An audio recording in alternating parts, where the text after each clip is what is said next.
আসসালামু আলাইকুম। রমজান মাসের আরও কিছু গুরুত্বপূর্ণ টিপস নিয়ে আবারও হাজির হয়েছি আমি নাজনীন। আশা করছি আল্লাহর অশেষ রহমতে সবাই খুব ভালো আছেন। আমরাও আলহামদুলিল্লাহ ভালো আছি।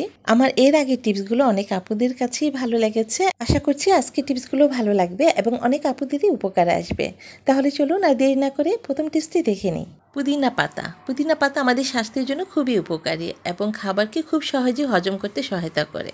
ইফতারে আমরা বিভিন্ন ধরনের রেসিপিতে পুদিনা পাতা ব্যবহার করে থাকি।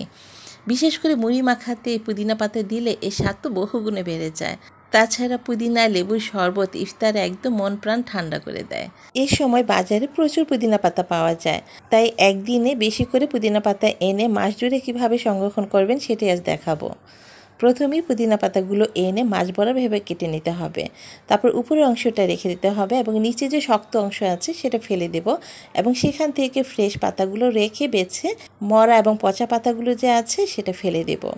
তারপর একটি এয়ারটাইট বক্সের মধ্যে কিচেন টিস্যু কিংবা পেপার দিয়ে এভাবে রেখে তারপর ভালোভাবে ঢাকনা দিয়ে ঢেকে এখন নর্মাল ফ্রিজে রেখে দেব। এভাবে মাস জুড়ে সংরক্ষণ করা যাবে, একটা পাতাও নষ্ট হবে না। এখন চলুন দেখি পরের টিপসটি।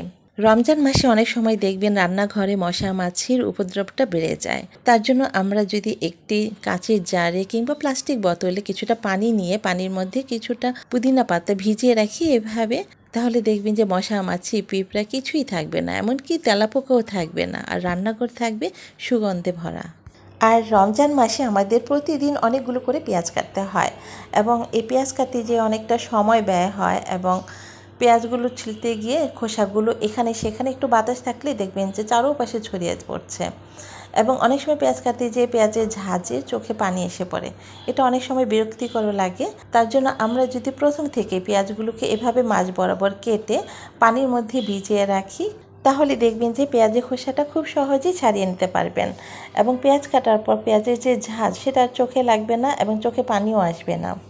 আর এই কাজটি আপনার ফ্যানের নিচেও বসে করতে পারবেন, তখন আর পেঁয়াজের খোসাগুলো এখানে সেখানে উড়ে ছড়িয়েও পড়বে না। আর রমজান মাসে আমরা নর্মাল ফ্রিজে বিভিন্ন ধরনের খাবার একসাথে রেখে থাকি, তখন একটা খাবারের গন্ধ আরেকটা খাবারের মধ্যে চলে আসে। আমরা যদি লেবুর এক পিস ফ্রিজের ভিতরে এক পাশে রেখে দিই, তাহলে দেখবেন যে কোনো রকম গন্ধই থাকবে না ফ্রিজে। ইফতারে ভাজা পোড়া খাওয়ার পর আমাদের প্রত্যেকেরই উচিত টক দই খাওয়া, আর এটি স্বাস্থ্যের জন্য খুবই উপকারী। আর অনেক রেসিপিতে আছে টক দইটা ব্যবহার করা হয়, তখন আমাদের অনেক সময় হাতের কাছে টক দইটা থাকে না, তখন আমরা নিজেই কিভাবে কয়েক সেকেন্ডের মধ্যে টক দইটা তৈরি করতে পারি সেটাই আজ আমি শেয়ার করব। আমি প্রথমে এখানে হাফ কাপ পরিমাণ কুসুম গরম পানি নিয়েছি, তারপরে সাথে দিয়েছি 3 টেবিল চামচ গুঁড়ার দুধ। এখানে গুঁড়া দুধের পরিবর্তে জাল দেওয়া তরল গরুর দুধটাও নিতে পারেন, তবে অবশ্যই কিন্তু হালকা কুসুম গরম হতে হবে দুধটা, যাতে একটা আঙ্গুল ডুবিয়ে আপনি যদি দেখেন অনেকক্ষণ পর্যন্ত আঙুলটা রাখতে পারছেন দুধের মধ্যে, কোনো গরম অনুভব হচ্ছে না, ঠিক সেরকম একটা দুধের মধ্যে এখন দিতে হবে 2 টেবিল চামচ হোয়াইট ভিনেগার, দিয়ে সাথে সাথে মিশিয়ে নিলেই তৈরি হয়ে যাবে টক দই। আর এখানে হোয়াইট ভিনেগারের পরিবর্তে লেবু রসটাও ব্যবহার করা যাবে। এখন নর্মাল ফ্রিজে কিছুক্ষণ রাখার পর দেখবেন যে আরও সুন্দরভাবে টক দইটা বসে গেছে। ইফতারে কলা, খেজুর, ছোলা, পেঁয়াজও থাকবে না সেটা তো ভাবাই যায় না, তাই আমাদের অনেকেরই বাসায় এই সময় কলা থাকেই। আর আমরা যেদিন কলা কিনে আনি যতই ফ্রেশ বা ভালো হোক না কেন, পরের দিন দেখা যায় কলাটা কেমন যেন কালচে হয়ে গেছে। এরপর দিন দেখা যায় যে কলা খোসা তো কালচে হয়ে গেছেই, ভিতরটাও কেমন কালো হয়ে নরম হয়ে গেছে, তখন সেই কলাটা কেউ খেতে চায় না। আমরা যদি যেদিন কলা আনি, আনার সাথে সাথেই যদি উপরে যে কাটা জায়গাটাতে আমরা একটু ফয়েল পেপার কিংবা প্লাস্টিক র্যাপিং পেপার দিয়ে ভালোভাবে মুড়িয়ে রাখি, যাতে ভিতরে বাতাসটা না ঢুকতে পারে, সেভাবে যদি রাখি এবং এটাকে একটা ঠান্ডা জায়গায় ঝুলিয়ে রাখি, তাহলে দেখবেন যে 1 সপ্তাহ পর্যন্ত কলাটা ভালো থাকবে। আর রমজান মাসে ব্লেন্ডারটি আমরা খুব বেশি পরিমাণে ব্যবহার করে থাকি এবং ব্যবহার করার পর আমরা কোনো মতে ব্লেন্ডারের জারটা একটু পানি দিয়ে ধুয়ে রেখে দিই, ভালোভাবে পরিষ্কার করি না। এতে করে কি হয়, পরের দিন দেখা যায় খুব বাজে একটা দুর্গন্ধ আসছে, সেটা তখন ভালোভাবে ধুলেও কিন্তু সেই গন্ধটা যায় না। আর এই মিক্সচারটি কিংবা ব্লেন্ডারটি ব্যবহার করার পর আমি কিভাবে পরিষ্কার করে থাকি চলুন দেখি। আমি কিছুক্ষণ আগেই ব্লেন্ড করেছিলাম এবং ব্লেন্ডারের জারটা আমি সামান্য একটু পানি দিয়ে এমনি ধুয়ে নিয়েছি। এখন এই ব্লেন্ডার জারের মধ্যে সামান্য একটু হ্যান্ড ওয়াশ দিচ্ছি আর সাথে পানি দিয়ে এখন মোটরটা আমি অন করে দিচ্ছি। কয়েক সেকেন্ডের পরে দেখবেন যে একদম ক্লিন হয়ে গেছে, ভিতরে যা যা আছে সব পরিষ্কার হয়ে যাবে। যেখানে আমাদের হাত পৌঁছায় না পরিষ্কার করার জন্য, সেই সব জায়গা থেকেও ময়লাগুলো চলে আসবে। এখন এই জারটাকে আমি ভালোভাবে পানি দিয়ে ধুয়ে নেব। আর এই মটরের আশেপাশে মানে নিচের অংশটাতে যে অনেক কিছু কিন্তু ব্লেন্ড করার পর পড়ে থাকে পানির মতো, ময়লা পানি, সেগুলো আমরা রেখে দিই, সেগুলো শুকিয়ে থাকে, তখন সেটা আর হাতে পরিষ্কার করা যায় না। যদি সাথে সাথে এভাবে ব্রাশে এক ফোঁটা হ্যান্ড ওয়াশ দিয়ে একটু ঘষে মেজে নেই, তাহলে দেখবেন যে খুব সহজেই ময়লাটা পরিষ্কার হয়ে গেছে। আর এটাকে বেশি দিয়ে কলের নিচে পানি রেখে কিন্তু ধোয়া যাবে না। একটা পাতলা সুতি কাপড় ভিজিয়ে নিয়ে উপরটা মুছে নিলেই হবে। তারপর একটা কিচেন টিস্যু দিয়ে উপরে যে পানি থাকে সেটা একটু শুকিয়ে নিলেই হবে মুছে। আমি এভাবেই পরিষ্কার করে থাকি প্রতিদিন। আর অনেক ব্লেন্ডার আছে, যত দামি হোক না কেন, যদি ঠিকমতো ব্লেন্ডার ব্যবহার না করতে পারেন কিংবা যত্ন না নেন, সেটা কিন্তু কিছুদিন পরেই নষ্ট হয়ে যাবে। আমার এই ব্লেন্ডারটি অনেক পুরনো, প্রায় 10 বছর হয়ে গেছে, ভালোই সার্ভিস দিচ্ছে, এ পর্যন্ত কোনো রকম ডিস্টার্ব দেয়নি। ব্লেন্ডারের জারটি আমি ধুয়ে এনেছি এবং এটা একটু কিচেন টিস্যু দিয়ে পানিটা শুধু মুছে নিয়েছি। এবং এভাবে ধোয়ার পরে কিন্তু খুব সুন্দর একটা স্মেলও থাকে। আশা করছি আমার এই টিপসটি অনেক আপুদেরই উপকারে আসবে।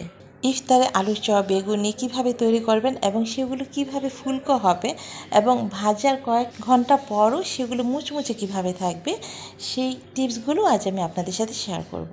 তার আগে সবার কাছে আমার একটি অনুরোধ, চ্যানেলটি সাবস্ক্রাইব করে নিয়মিত পাশে থাকার জন্য। আর এই কাজটি যারা অলরেডি করে ফেলেছেন তাদেরকে জানাচ্ছি অসংখ্য অসংখ্য ধন্যবাদ। এবং লাইক দিয়ে ভিডিওর কোনো অংশ স্কিপ না করে সম্পূর্ণ ভিডিওটি দেখবেন। আপনাদের একটি লাইক আমাকে অনেক দূর পর্যন্ত এগিয়ে নিয়ে যেতে উৎসাহিত করে। প্রথমে আমি 1.5 কাপের মতো বেসন নিয়েছি আর সাথে দিয়েছি হলুদ, মরিচ, ধনিয়া গুঁড়া 1/2 চা চামচ করে এবং লবণ স্বাদ মতো দিয়ে এখানে হ্যান্ড হুইচ দিয়ে খুব ভালোভাবে মিশিয়ে নিচ্ছে। এখন 1 চা চামচ দিয়েছি আদা বাটা, রসুন বাটা একসাথে দিয়ে এখন একটু একটু করে পানি দিয়ে হ্যান্ড হুইচ দিয়ে খুব ভালোভাবে বেসনের গোলাটাকে তৈরি করে নেব। আর এখানে একসাথে বেশি করে পানি দেওয়া যাবে না, একটু একটু করে পানি দিয়ে বেসনের গোলাটা তৈরি করে নিতে হবে। ভালোভাবে গুলিয়ে নিয়ে এখন এখানে দিয়েছি সামান্য একটু বেকিং সোডা এবং 1 টেবিল চামচ দিয়েছি সয়াবিন তেল। আর এখানে কিন্তু আমি বেকিং সোডা দিয়েছি, বেকিং পাউডার দিইনি। আর এই বেকিং সোডা দেওয়ার ফলে কিন্তু আলু চপ, বেগুনিগুলো ফুলকো হবে। আর আজকের আলু চপ আমি কাঁচা আলু দিয়ে তৈরি করব। আলুগুলোকে আমি সিদ্ধ করে নিইনি, কাঁচা আলুগুলো আমি চাকচাক করে কেটে নিয়েছি। আর বেগুনও গোল গোল করে চাকচাক করে কেটে নিয়েছি পাতলা করে। আর এভাবে আলু চপ তৈরি করলে অল্প সময়ে খুব সহজেই তৈরি করে নেওয়া যায়। এখন লবণ এবং মরিচ দিয়ে মাখিয়ে এনেছি সবগুলো, এতে করে খুব টেস্টি হবে খেতে। আর আলু বেগুনগুলো লবণ দিয়ে মাখিয়ে খুব একটা বেশিক্ষণ রাখা যাবে না, তা না হলে আলু বেগুন থেকে পানি বের হয়ে আসবে এবং আলু বেগুনগুলো নরম হয়ে যাবে। সাথে সাথেই ভেজে নিতে হবে এবং ভাজার আগে তেলটা ভালোভাবে গরম করে নিতে হবে। তারপর বেগুনি আলু চপগুলো এভাবে ভেজে নিতে হবে। প্রথম থেকে শেষ পর্যন্ত চুলার আঁচটা মিডিয়ামে রেখে গোল্ডেন কালার করে ভেজে নিতে হবে। আপনি যদি চুলার আঁচটা একবার বাড়িয়ে দেন কিংবা আবার কমিয়ে দেন, তাহলে কিন্তু এতে করে আলু চপ বেগুনিগুলোর ভিতরে তেল ঢুকে যাবে এবং সেগুলো মুচমুচে হবে না, নরম হয়ে যাবে। বাকি সবগুলো আমি ঠিক একইভাবে ভেজে নেব। আর এখানে ভেজে নেওয়ার পর একটা কিচেন টিস্যু বা পাতলা কাপড় দিয়ে ঢেকে রাখতে হবে। আপনি যদি একটা ভারী ঢাকনা দিয়ে ঢেকে রাখেন তাহলে সেটা ঘেমে কিন্তু নরম হয়ে যাবে, পানি জমে যাবে। তখন আপনি একটা ঝাঁপি দিয়েও এটা ঢেকে রাখতে পারেন যাতে বাতাসটা বের হতে পারে। এতে করে আলু চপ বেগুনিগুলো অনেকক্ষণ পর্যন্ত মুচমুচে থাকবে। আমি এখানে দেখুন প্রায় 2 ঘন্টা পর আমি আপনাদের দেখিয়ে দিচ্ছি, এখনও দেখুন ঠিক আগের মতোই মুচমুচে আছে আলু চপ বেগুনিগুলো। আর দেখুন কতটা ফুলকো হয়েছে, আপনারা দেখেই বুঝতে পারছেন।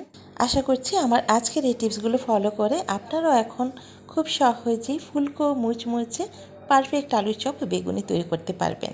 আজকের মতো এখানেই বিদায় নিচ্ছি। সবাই ভালো থাকবেন এবং বেশি বেশি ইবাদত করবেন। আল্লাহ হাফিজ। আসসালামু আলাইকুম।